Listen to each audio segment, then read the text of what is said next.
Saudara-saudara, sebelum kita bersama-sama mendengarkan dan merenungkan firman Tuhan hari ini, mari kita bersatu dalam doa. Bapa yang Maha Baik, Bapa yang Maha Kudus, kami bersyukur kepada Tuhan. Pada hari ini Engkau anugerahkan kepada kami segala kebaikan Tuhan.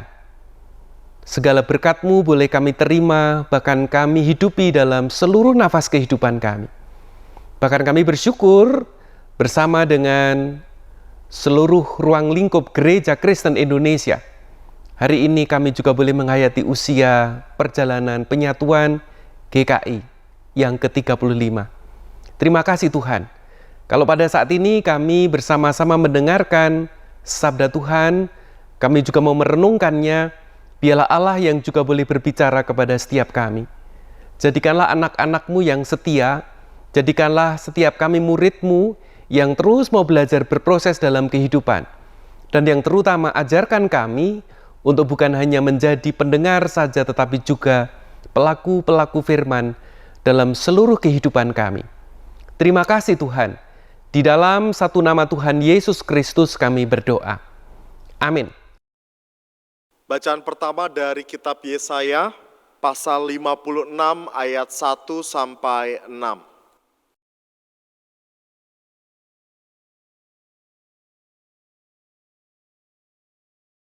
Beginilah firman Tuhan, taatilah hukum dan tegakkanlah keadilan, sebab sebentar lagi akan datang keselamatan yang daripadaku, dan keadilanku akan dinyatakan.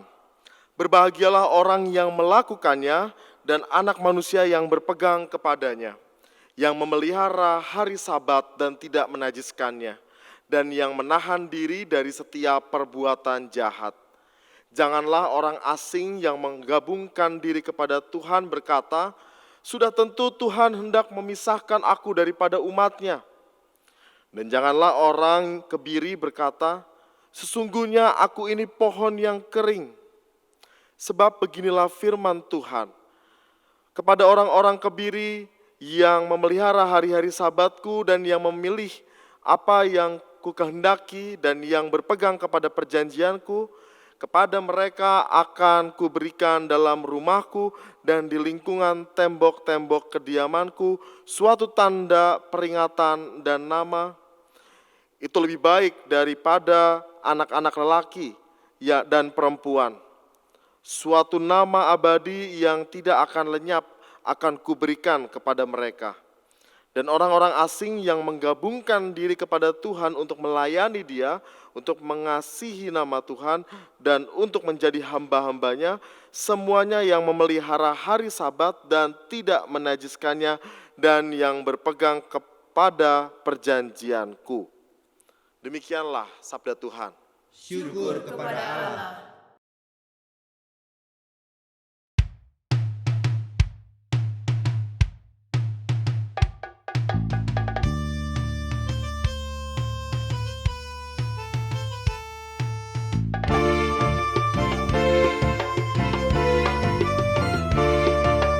Aku hendak menaikkan syukur bagimu Tuhan dengan segenap hati.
segenap hati.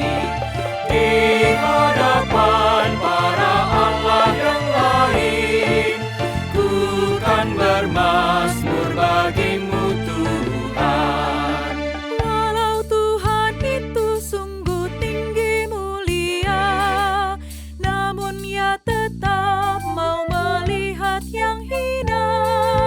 Tapi kepada orang-orang yang sombong, Allah mengenal hanya dari jauh.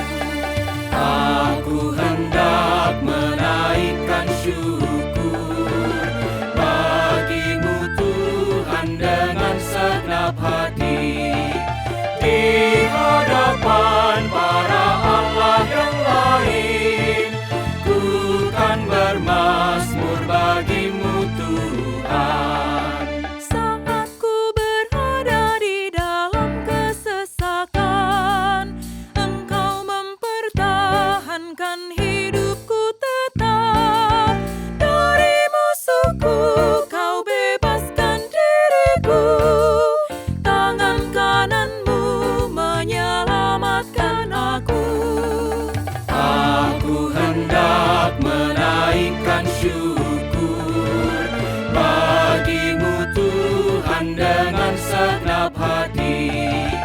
Di hadapan para Allah yang lain, ku kan bermazmur bagimu Tuhan.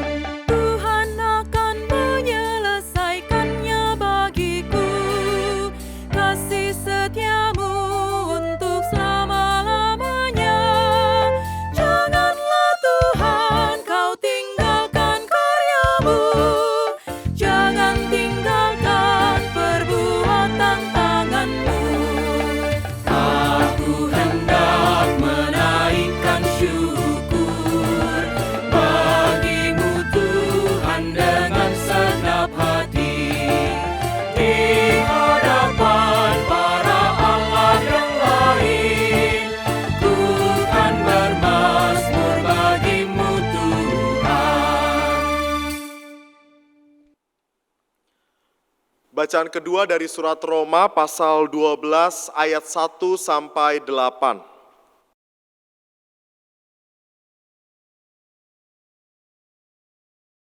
Karena itu saudara-saudara, demi kemurahan Allah aku menasihatkan kamu supaya kamu mempersembahkan tubuhmu sebagai persembahan yang hidup, yang kudus dan yang berkenan kepada Allah. Itu adalah ibadahmu yang sejati. Janganlah kamu menjadi serupa dengan dunia ini, tetapi berubahlah oleh pembaharuan budimu, sehingga kamu dapat membedakan manakah kehendak Allah, apa yang baik, yang berkenan kepada Allah, dan yang sempurna. Berdasarkan kasih karunia yang dianugerahkan kepadaku, aku berkata kepada setiap orang di antara kamu, janganlah kamu memikirkan hal-hal yang lebih tinggi daripada yang patut kamu pikirkan. Tetapi hendaklah kamu berpikir begitu rupa sehingga kamu menguasai diri menurut ukuran iman yang dikaruniakan Allah kepada kamu masing-masing. Sebab sama seperti pada satu tubuh, kita mempunyai banyak anggota, tetapi tidak semua anggota itu mempunyai tugas yang sama. Demikian juga kita walaupun banyak adalah satu tubuh di dalam Kristus, tetapi kita masing-masing adalah anggota yang seorang terhadap yang lain. Demikianlah kita mempunyai karunia yang berlain-lainan menurut kasih karunia yang dianugerahkan kepada kita. Jika karunia itu adalah untuk bernubuat, baiklah kita melakukannya sesuai dengan iman kita. Jika karunia untuk melayani, baiklah kita melayani. Jika karunia untuk mengajar, baiklah kita mengajar. Jika karunia untuk menasihati, baiklah kita menasihati. Siapa yang membagi-bagikan sesuatu, hendaklah ia melakukannya dengan hati yang ikhlas. Siapa yang memberi pimpinan, hendaklah ia melakukannya dengan rajin. Siapa yang menunjukkan kemurahan, hendaklah ia melakukannya dengan sukacita. Demikianlah sabda Tuhan. Syukur kepada Allah. Bapak, Ibu, Saudara-saudara yang dikasihi Tuhan, Bacaan Injil hari ini diambil dari Matius pasal 16 ayat 13 sampai dengan 20. Matius pasal 16 ayat 13 sampai dengan 20, firman Tuhan demikian. Setelah Yesus tiba di daerah Kaisarea Filipi, ia bertanya kepada murid-muridnya, kata orang, siapakah anak manusia itu? Jawab mereka, ada yang mengatakan Yohanes Pembaptis, ada juga yang mengatakan Elia, dan ada pula yang mengatakan Yeremia, atau salah seorang dari para nabi. Lalu Yesus bertanya kepada mereka, tetapi apa katamu, siapakah aku ini? Maka jawab Simon Petrus, engkau adalah Mesias, anak Allah yang hidup. Kata Yesus kepadanya, berbahagialah engkau Simon bin Yunus, sebab bukan manusia yang menyatakan itu kepadamu, melainkan Bapa-Ku yang di sorga. Dan aku pun berkata kepadamu, engkau adalah Petrus dan di atas batu karang, ini aku akan mendirikan jemaatku dan alam maut tidak akan menguasainya. Kepadamu akan kuberikan kunci kerajaan sorga. Apa yang kau ikat di dunia ini akan terikat di sorga. Dan apa yang kau lepaskan di dunia ini akan terlepas di sorga. Lalu Yesus melarang murid-muridnya supaya jangan memberitahukan kepada siapapun bahwa ia Mesias. Saudara-saudara, demikianlah firman Tuhan. Yang berbahagia adalah setiap saudara dan saya yang bersedia mendengarkan firman Allah, sekaligus kita yang bersedia memeliharanya. Haleluya.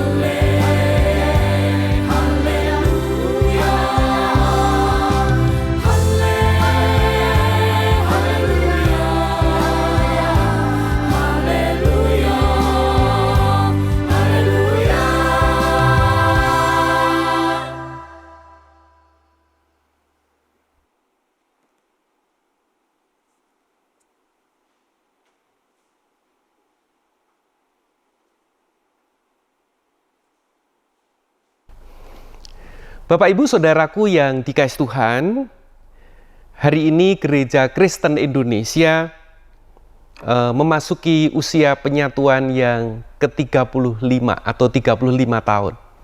Saudaraku, kita tahu kalau itu saya atau saudara, kalau sebagai manusia yang memasuki usia 35 tahun, mestinya usia itu adalah usia yang boleh disebut usia paling produktif. Mestinya orang tidak lagi bingung soal pekerjaan. Mestinya usia 35 tahun pada umumnya orang sudah punya pekerjaan yang tetap. Punya tujuan hidup yang sudah pasti. Tidak lagi galau soal hal-hal yang lain, seperti misalkan kalau orang usia pemuda masih galau soal pasangan, masih galau soal pekerjaan dan sebagainya, saudaraku.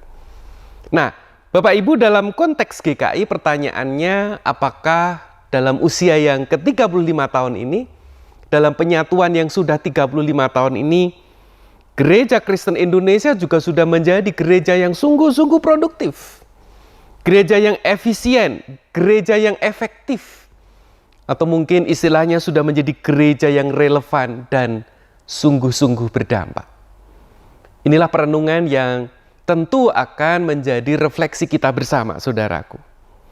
Nah, saudaraku yang dikasihi Tuhan, tentu kita juga bersyukur pada tahun ini, kita juga dalam ulang tahun GKI, kita sudah memasuki masa pasca pandemi, di mana segala sesuatu sudah kembali normal.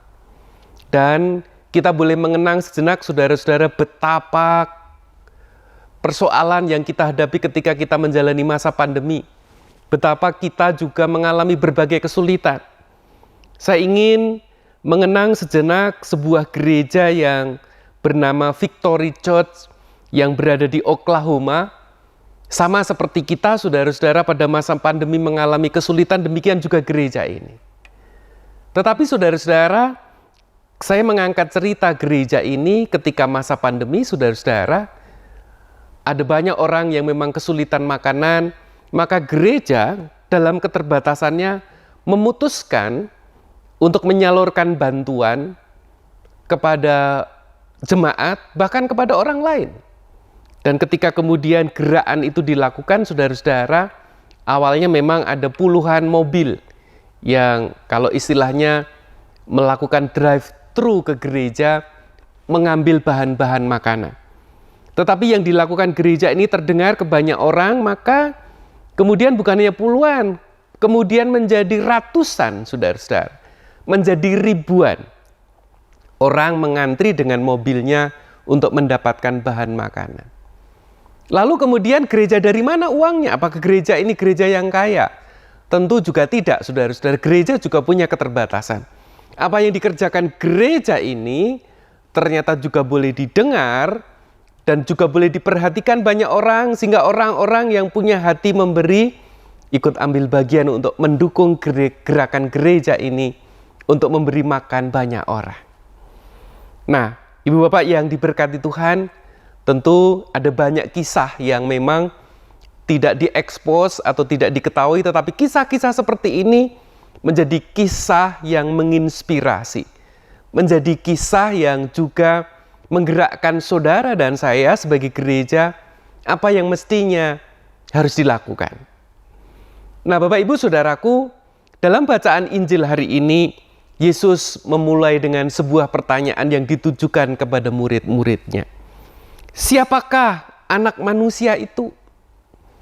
Istilah anak manusia dalam perjanjian lama menggunakan bahasa Ibrani Ben Adam, merujuk atau menunjuk kepada sosok yang dipilih oleh Tuhan, orang yang diberkati Tuhan, orang yang bisa mengerjakan pekerjaan-pekerjaan Tuhan. Nah, kemudian ketika Yesus bertanya, menurutmu siapakah anak manusia? Maka para murid kemudian menjawab, ada yang menjawab mungkin Elia, guru, atau bisa juga Yeremia atau nabi-nabi yang lain. Nah, kemudian Yesus membuat pertanyaan yang kedua, kalau begitu menurutmu siapakah aku? Dan yang menarik, saudara-saudara, Simon Petrus, salah satu murid Tuhan Yesus, menjawab, engkau adalah Mesias, anak Allah yang hidup. Saudara, kita tahu arti kata Mesias, kalau di dalam bahasa Yunani menggunakan kata Kristos, artinya orang yang diurapi, artinya adalah orang yang dipilih oleh Tuhan untuk mengerjakan tugas-tugas pekerjaan yang dipercayakan oleh Tuhan. Tentu mirip kalau ada seorang yang diangkat menjadi seorang raja, ketika ada orang yang diangkat menjadi seorang presiden, dipilih menjadi presiden, maka sesungguhnya bukan hanya sekedar dia menjadi raja. Bukan sekedar orang itu punya kehormatan, dibanggakan menjadi presiden, menjadi raja dengan segala fasilitasnya. Tentu tidak, saudara. Kalau seseorang diangkat menjadi seorang raja, menjadi seorang pemimpin yang diberi kuasa untuk menguasai yang lain, maka di atas pundak orang itu ada tugas yang berat. Untuk dia juga boleh menjadi penolong bagi rakyatnya. Untuk dia juga boleh menjadi pelindung bagi orang yang mengalami ketidakadilan. Untuk dia juga boleh menghadirkan kebijakan-kebijakan, bahkan solusi dan persoalan bagi rakyatnya. Dan saudara-saudara, ketika dikatakan Yesus menjadi Mesias, tentu kita tahu bukan hanya sekedar kebanggaan, Bapak Ibu, tetapi di pundak Yesus ada tugas yang maha berat untuk mengerjakan misi Bapa, untuk juga boleh menyelamatkan sebanyak mungkin manusia, bahkan kalau bisa seluruh umat manusia. Nah, Bapak Ibu Saudaraku, pertanyaannya kemudian, apa kaitannya perikop ini dengan GKI, dengan gereja Kristen Indonesia? Ada dua pertanyaan yang layak untuk kita renungkan bersama, saudara-saudara. Yang pertama adalah, siapakah gereja itu? Kalau ditanyakan kepada setiap saudara, siapakah gereja itu? Maka saudara mungkin akan menjawab, gereja itu adalah kita. Karena kita ini adalah juga gereja sebagai pribadi. Dan secara bersama-sama, kita ini adalah juga sebuah persekutuan. Gereja juga bisa juga sebuah institusi. Namun kemudian kalau ditanyakan, lalu apa tentang gereja? Apakah sekedar itu? Maka saudara-saudara, kita sering mendengar orang yang membanggakan gerejanya ketika mengatakan, gereja kami gedungnya megah. Gereja kami jemaatnya banyak. Gereja kami persembahannya banyak sehingga bisa melakukan ini dan itu. Gereja kami pendetanya terkenal. Oh, gereja kami punya sekolah, gereja kami punya klinik, gereja kami punya rumah sakit, universitas bahkan. Bapak Ibu Saudara, apakah tempelan itu ketika gereja menjadi besar, jemaatnya besar, persembahannya besar, kemudian menjadi sesuatu yang membanggakan bagi anggota jemaatnya? Tentu ini bagian penting yang akan kita refleksikan, saudara-saudara. Pertanyaan yang kedua, menyambung pertanyaan yang pertama tentang gereja. Kalau begitu, siapakah Gereja Kristen Indonesia? Kita tahu hari ini GKI berulang tahun yang ke-35, saudara-saudara. Tentu pertanyaan ini bukan hanya ditujukan kepada para pemimpin GKI. Pertanyaan ini juga dilontarkan kepada saya, kepada setiap saudara secara pribadi sebagai anggota jemaat GKI. Tetapi pertanyaan siapakah GKI juga ditujukan kepada para pendeta GKI, para penatua GKI, majelis jemaat GKI, majelis klasis GKI, sinode wilayah dan sinode. Lalu kaitannya apa ketika pertanyaan ini dilontarkan, saudara-saudara? Apakah kita ini hanya sekedar bangga menjadi bagian dari GKI? Bagian terpenting dari kita sebagai gereja, bagian paling penting ketika kita menghayati sebagai Gereja Kristen Indonesia, ada dua bagian, saudara. Yang pertama, GKI sesuai dengan tema kita hari ini, GKI sebagai gereja persekutuan yang misioner, maka setiap saudara dan saya diingatkan bahwa kita ini adalah sebuah persekutuan. Kita ini satu tubuh. Kita ini seperti sebuah keluarga.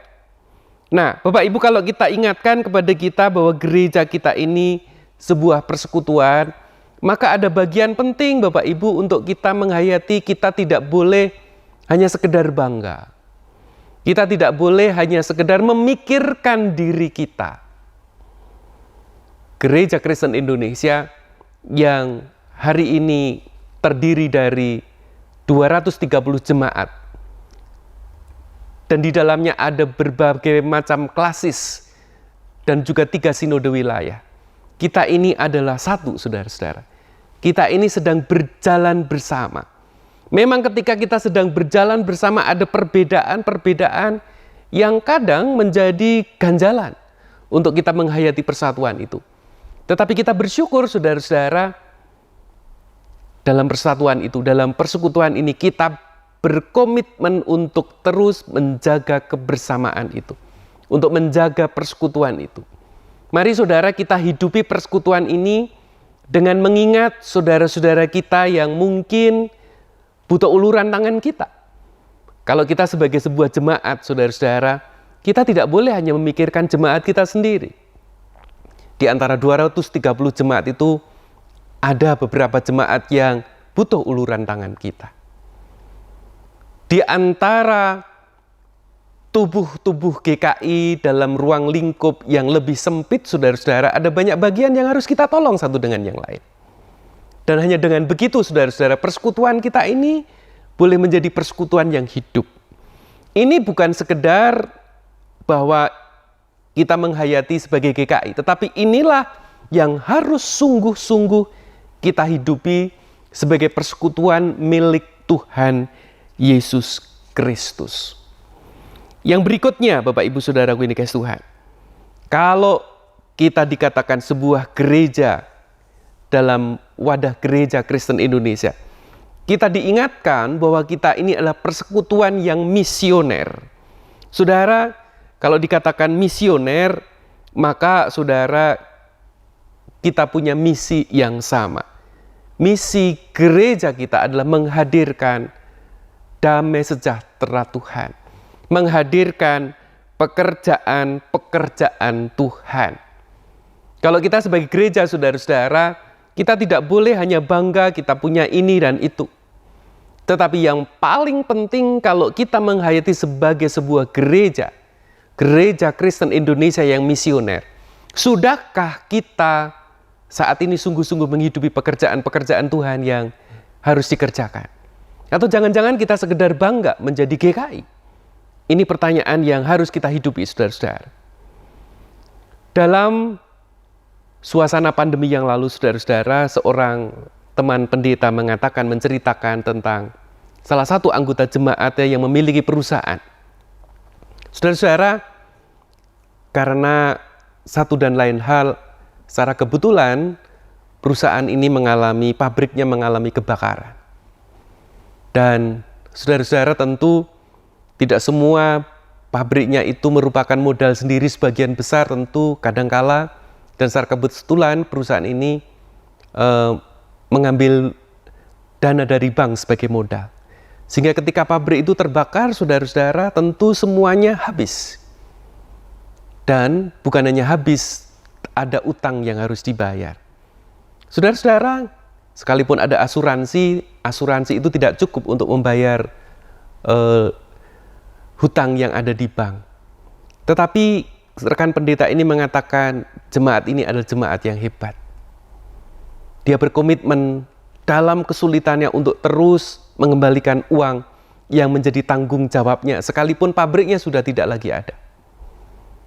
Dan yang menarik, saudara-saudara, ketika dia harus berjuang bagaimana mencari uang untuk mengembalikan utang bank yang jumlahnya cukup banyak, dia tetap menyisihkan sebagian uang yang diserahkan kepada gereja, karena dia tahu ada banyak orang yang jauh lebih buruk dari keadaannya.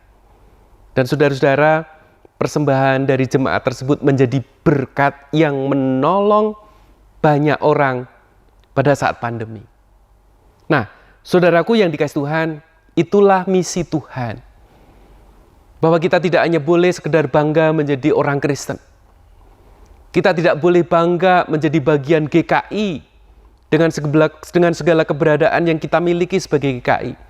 Tapi pertanyaan ini ditujukan kepada saya, kepada saudara, sebagai pribadi, sebagai para pelayan GKI, sebagai institusi GKI. Sudahkah selama ini saya mengerjakan pekerjaan Tuhan di bagian yang dipercayakan kepada saya? Hari ini kita harus berefleksi kembali, saudara-saudara. Dalam 35 tahun perjalanan GKI, apa yang dapat saya lakukan? Apa yang dapat saya kerjakan untuk mengerjakan pekerjaan Tuhan?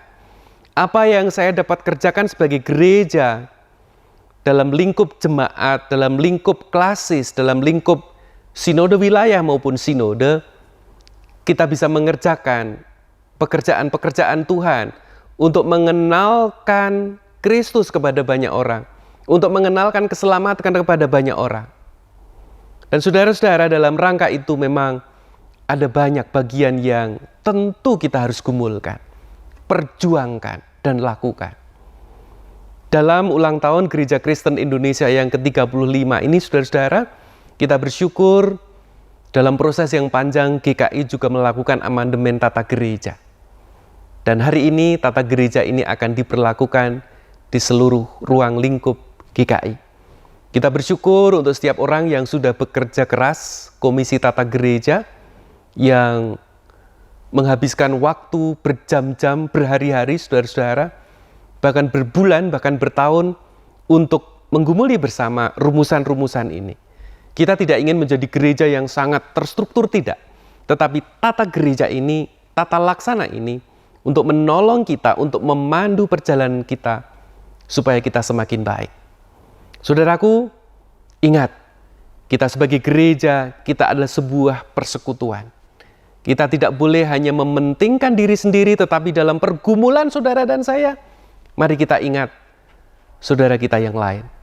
Dan mari saudara, ketika Tuhan masih mempercayakan nafas hidup kepada saudara dan saya, kita tidak hanya sekedar hidup, kita tidak hanya sekedar boleh menikmati pekerjaan dan anugerah Tuhan, tapi setiap saudara dan saya, baik itu sebagai pribadi, baik kita sebagai jemaat, baik kita sebagai tubuh GKI, kita dipanggil untuk mengerjakan misi Allah yang sungguh-sungguh nyata kita hadirkan di dunia kita, di bumi kita, di lingkup kita masing-masing.